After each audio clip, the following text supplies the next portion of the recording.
What do you see from these county players?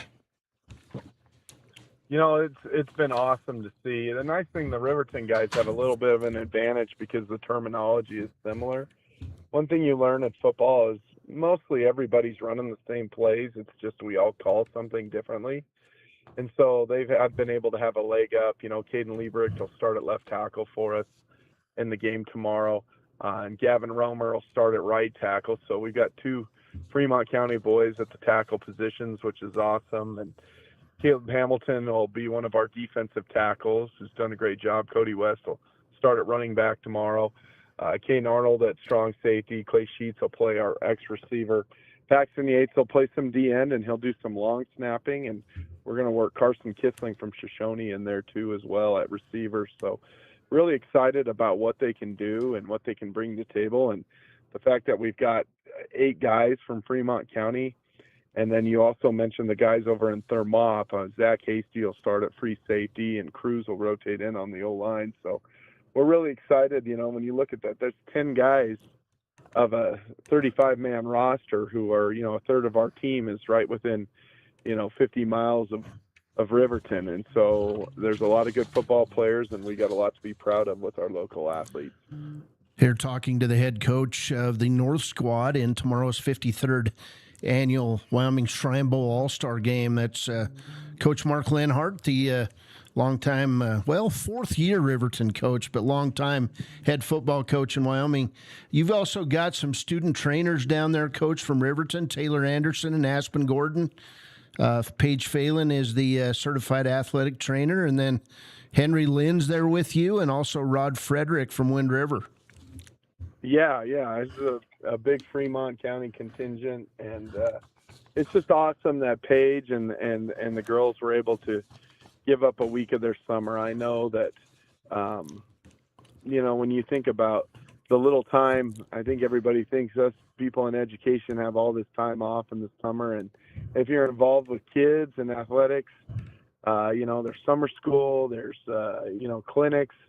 It's a little slower, but it never really stops. And so for them to be able to give that up, hopefully it's a great experience for them. And we've had a terrific job, and appreciate Paige and what she does, not only for us in Riverton, but here in the Shrine Bowl as well. And so, yeah, it's been great. Larry Urati from Wright does a terrific job organizing this. The Shriners always do everything they can to make it as hospitable as possible. And we get to stay in the Ram Coat. I remember when I played in this, we stayed up in the dorms at Casper College. So I told these guys that, they at least get air conditioning and, a little bigger, more comfortable bed. They're living high on the hog compared to what we had to do 25 years ago. Yeah, a few years ago when my son Baylor was playing for Riverton in the Shrine Bowl, the air conditioning was out in another Casper facility, and the banquet felt like a sweatshop, but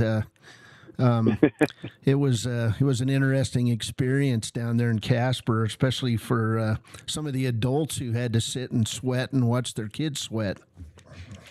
Yeah, no, I know I've been a part of games here. I think when I was the head coach for the South team in 2015, we had to take breaks, because we play college-length quarters. These are 15-minute quarters, so you're basically adding on another quarter to a high school game. We had to take breaks because it was 95 degrees air temperature, and now when you add another 10 on the rubber turf, it was brutal. And so the weather tomorrow looks high in the 60s, which as we're inching towards the middle of June here, not a bad way to go at all. So very excited to not be sweating profusely tomorrow. So what jersey color are you guys wearing this year? Is it the brown or the gold? Yeah, we're the brown with the gold pants, and then the South typically wears a white top with the gold pants. And so, it should be a good game. The South has a lot of really good players. I mean, headlined by Justice Platts. He was the Casper Stars Super 25 Player of the Year. Going to Utah Tech to play football next year as a quarterback. He's super dynamic. He'll know Coach Walk's offense inside and out. Keyshawn Brown's a good running back. I actually coached him his freshman year in Rock Springs, and then they moved to Cheyenne. And they've got good players up and down their lineup, as do we. Some guys to look at. Breck Reed from Sheridan has had a terrific run of things, and he's very good, and really like both of our quarterbacks, and just excited to get going. And we got a good big offensive and defensive line, and so I think that there's definitely some things that we can probably do. It's just going to be how well can we execute it on such a short time frame to try and get everything in, and then actually go out in a game and make it happen. Got some of those Cody kids that have been rivals of the Wolverines the last few years. How's it to have those guys on your side? They're awesome, and you can really see the culture that they bring. Like Anger Stewart is going to start for us at center, and he's kind of our leader up front. Done a phenomenal job. Really, really like those guys. They're begging to be on special teams. They're just very physical kids that want to go down the field and play. I can't say enough about some of the things Cinch Dalton and his leadership. And my son's been up here with us most of the week, and how well he treats my son and makes him feel just a part of the team. And so they're good human beings. And that's probably one of the most fun things about this is you get to kind of see how different places are with their cultures and how kids react. And I can honestly say Cody has one of the best, if not the best, cultures in the state in terms of how hard their kids play, how much they love football, and just their general attitude towards competition. Talking to Riverton football coach Mark Lenhardt, and who's also the head coach of the North team in this week's Wyoming Shrine Bowl All-Star football game in Casper. Kickoff tomorrow at 2 p.m. And, Coach, I know this is just the start of an extremely busy summer in Riverton. Give us a little side shot of what you guys have coming up this summer for the Wolverines. Well, we've been hard at it already on June 4th, so last Thursday. We came down here to Casper, and we scrimmaged Sheridan, we scrimmaged Natrona, we scrimmaged Laramie, and we did it on all three levels, freshman, varsity, JV. I thought our guys did really well. We had a couple kids who were missing for baseball, but we had probably 85 to 90% of our team intact. It was a good experience for us. We're still down a couple guys right now. Camden Heil still recovering from a soccer injury. Peyton Larson ended up getting injured at the camp, so he should be back for a good majority of the season, but he's probably going to he may miss a little time early on. Not sure yet on that. I know he goes in to get surgery on Monday, and so it shouldn't be anything too crazy of a procedure, but enough that's going to keep him out for a while. Braden Martin was playing baseball that day, so we didn't have him. So we were down some skilled kids, but it was still great work for some of our other guys to get a lot of reps. And Coach Harshman put on a good show down there for us. And so we did that last week, and then this week the staff, the assistants have kind of been running the show. And then next week we go up to Big Man Camp at Carroll College at the end of the week with our linemen. And then we will have one other small mini camp of 3 days, and then a jamboree format with Kelly Walsh and more than likely Mountain View. So we'll do one more of those in July, and that's going to kind of serve as our camp. So it never really ends. If you want to be competitive, if you want to be good, you have to put in the time in the weight room, and you have to put on the time in the field, because as you know, when you play football, when the season starts, it's a sprint. It's not a marathon. The season starts and ends before you know it. And so we've got plenty of work to do, and hopefully we can continue to have a good start to our summer and carry it on through the rest of the year. Well, you open at Powell this year, and then the following week, the new trip, going to Pocatello, Idaho. Tell us about that a little bit. Yeah, so it was we kind of just fell into this situation. We were scheduled to play Star Valley in week 2 of our season, and Star Valley got invited to what they call the Rocky Mountain Rumble, which is in Pocatello. And they called and said, look, we got this invite. Is it okay if we get out of the game? And I'm like, well, I understand you can't pass up an opportunity like that, but is there any chance, we're going to have a tough time finding a game. And so good on Coach Young over in Star Valley, and he pushed for us to get a chance to play. And so both of us are going to play on Saturday, September 5th. We play at 10 a.m. They play at noon. We're going to be playing a couple of teams from Canada. We're going to play Lethbridge College Institute, and they're going to play Raymond. And it's been interesting. Coach Young and I at State Track sat down. We watched a little bit of film together on these Canadian teams. And one of my first things I've got to do when I get back next week is reach out and ask their coach how we want to play. Because in Canada, they play 12 men on the field. Their motion rules are they can put as many guys in motion as they want.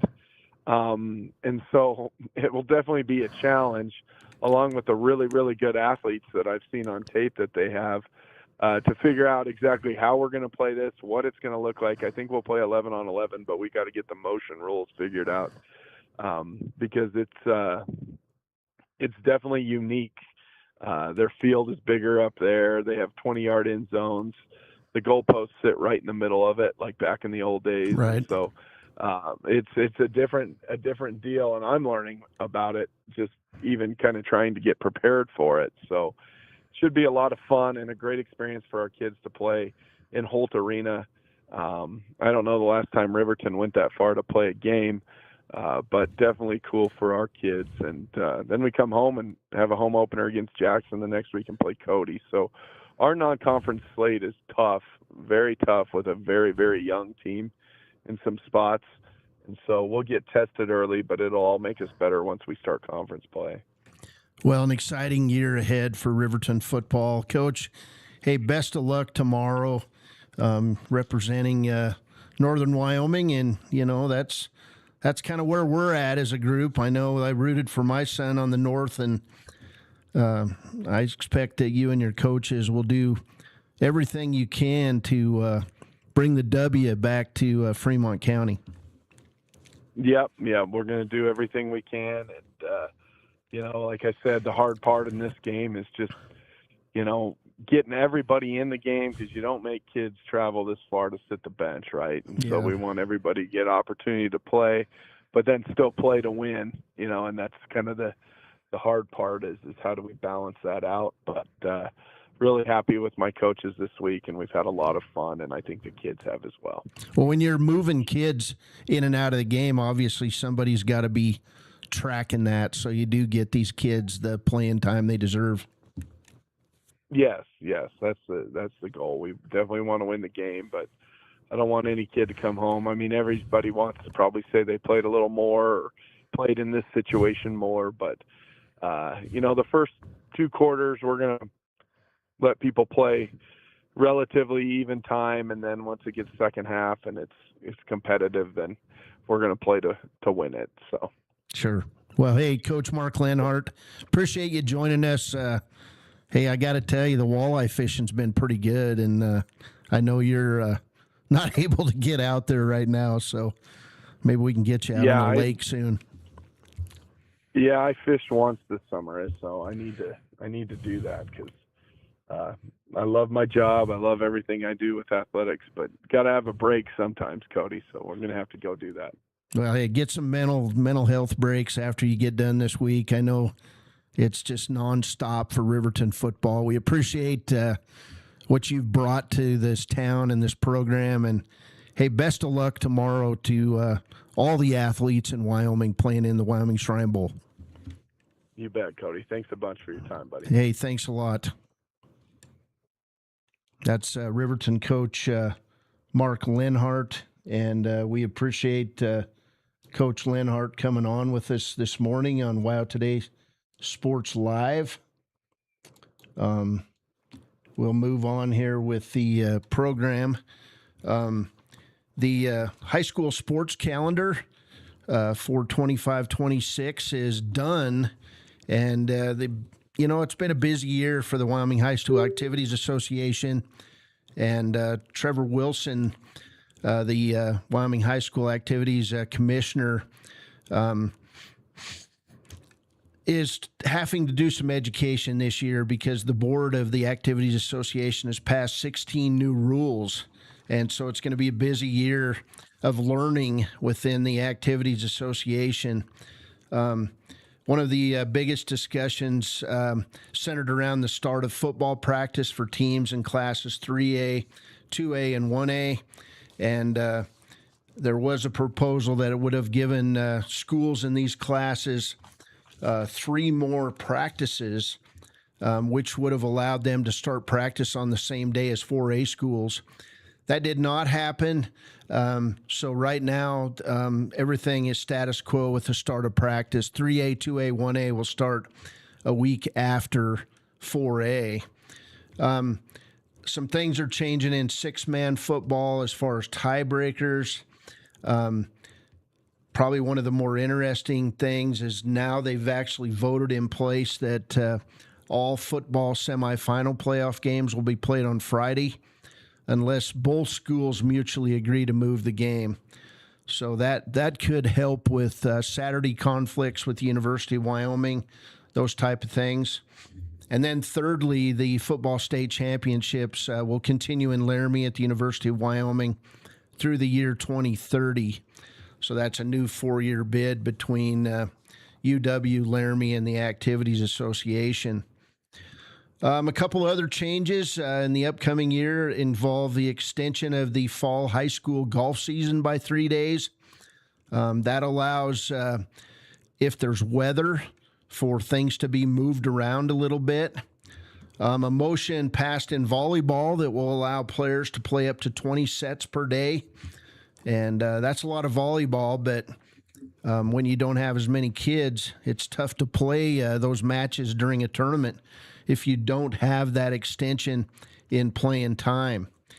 In swimming and diving, Gillette has won another 4-year bid to host the girls and boys championship meets at their new facility starting in 27-28.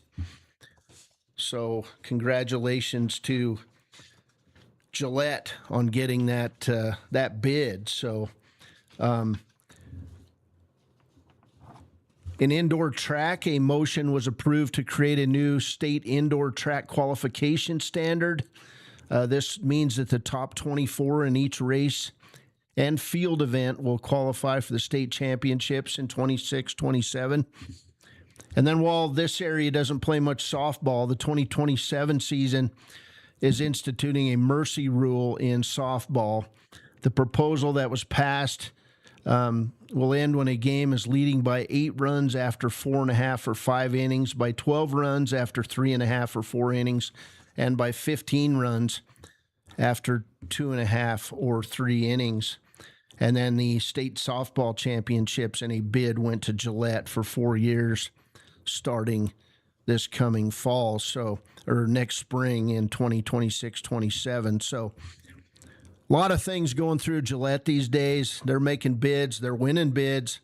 Of course, football will stay in Laramie, and basketball still in Casper for their end-of-the-year stuff, wrestling in Casper. It's that end-of-the-year stuff that brings a lot of people to town, and these towns really want that activity. So, again, we got on a little rocky this morning. I didn't hit one button, so I apologize for that. But again, special thanks to Coach Mark Lenhardt joining us today on Wyoming Sports Live. Great to see so many Fremont County young people and adults involved in the Shrine Bowl activities down in Casper this weekend. Lenhardt's done a really nice job getting as much involvement as he's been able to get into the Shrine Bowl coming out of Fremont County. So it'll be fun to watch those teams tomorrow. Trying to get some Legion baseball scores up. Riverton did play the Gillette Rough Riders this week and dropped a pair in a conference doubleheader, but Riverton played well in those games. Let's go back to Monday and work our way through the week. Let's see.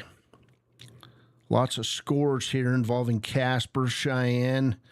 The Cody Cubs split with Billings. The Raiders would come out and sweep the Gillette Rustlers. The Raiders scored 7 runs over their last 3 at-bats to take the opener. Bo Anderson homered, had 3 hits and 4 RBI. Braden Baker with 4 hits. He had a double and a triple. He drove in 2 runs. He also got the win on the mound and allowed 3 runs on 3 hits with 10 Ks. So congratulations to Baker on the outstanding pitching performance against the Gillette Rustlers. Then in the second game, the Raiders came back, beat Gillette 6-3. Riverton was leading 2-1, and then scored 4 insurance runs to put away the road sweep. So good win on the road up in Gillette for the Raiders. Bo Anderson had 2 hits and an RBI, and Cox added a hit and an RBI for the Raiders. Let's see, it was the Sheridan Troopers beating the Lander Legends 37-6.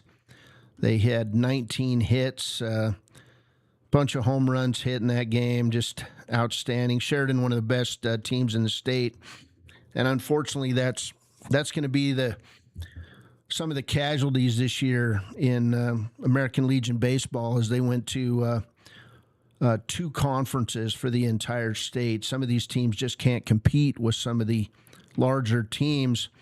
In the nightcap, it was Sheridan 9, Lander 1. So Lander came back and played decently. On Wednesday, it was Sheridan beating Lander 9-0 as 3 pitchers combined on a 1-hitter. That was the Sheridan Jets. And then the Sheridan Jets would beat Lander 10-0 in the second game. Let's see if there's any other scores here for Fremont County squads. There's some big tournaments coming up this weekend around the way. In Billings, there's another tournament. Powell and Lovell competing in that tournament along with Sheridan. Let's see. Green River also up there, beat a team from Canada 10-9. Today, looks like Miles City's at Douglas, Rock Springs at Torrington. Let's see what the Riverton schedule is this weekend.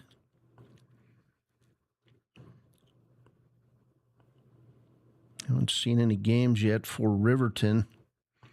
Looks like Sunday will be the Raiders games this week. They'll be playing at the Lander Legends, 3 and 5 p.m. on Sunday in Lander at City Park. Those are conference games for Riverton this weekend. So that's going to do it here on WyoToday Sports Live. I'll